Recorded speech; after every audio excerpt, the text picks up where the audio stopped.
Good morning po sa inyo mga Lods.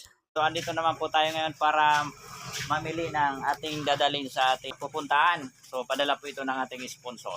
Yan. So thank you so much po sa ating sponsor. Papunta po tayo ng Kagbata no Piuduran Albay. Yan, gatas.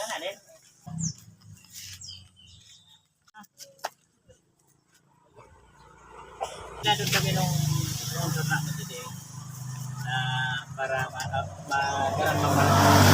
hello. Ayan. So Kuya. Bali pira na po ang ano niya, edad niya. Mag-14 na po edi sa December. Mga 40 na po siya, no? So, bali pigpa-check upan naman po siya, no? Di ko na nga ni po napacheck upan. Magpunong nagaranso ako. Bali may mga ano po siya, mga pigatik na bulong. Dati po ayo sa pinobarbitan. Kaya lang di ko naman po kaya yan. Kada tumang bulan, nagado na ko sa diyan. Di ka kayo. So, bali po no pagkakispo mo na po talaga Di yung... man. Anong naging cause po nung ano niya? So, convulsion. Convulsion. Bali po ang findings no doktor na namatian niya. Ano daw po? Cerebral palsy.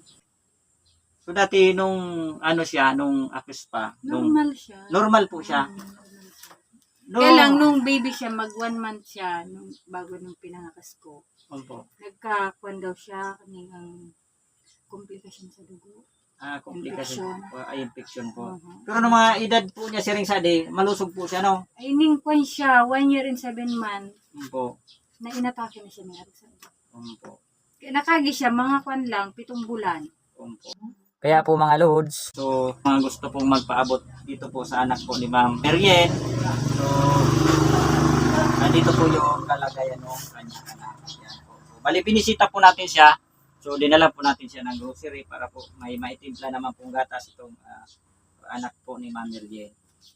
So, thank you so much po sa ating mga sponsor sa malaking pagtitiwala niyo po sa Team Solid Uragon Vloggers and Extension.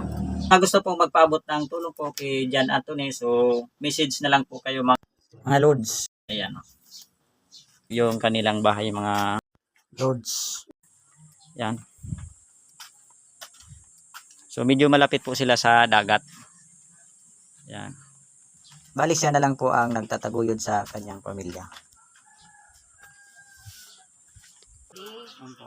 Bata hindi ko naman napacheck upan. Nung darak sa malideng medical check up, nagwala. So, nahirapan siya pag ang karga baga na mga nigkwan. Ito man na tabang sa atin na sponsor na si Ma'am Giselle Rivera Orbilio.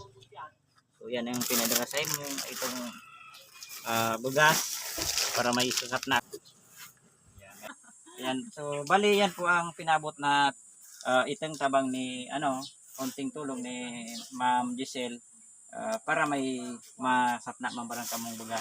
So, maraming salamat dahil sa ating mga sponsor sa pagtiwala po nila. So nakakapagbigay tayo ng kaunting tulong sa ating mga kababayan na nangangailangan.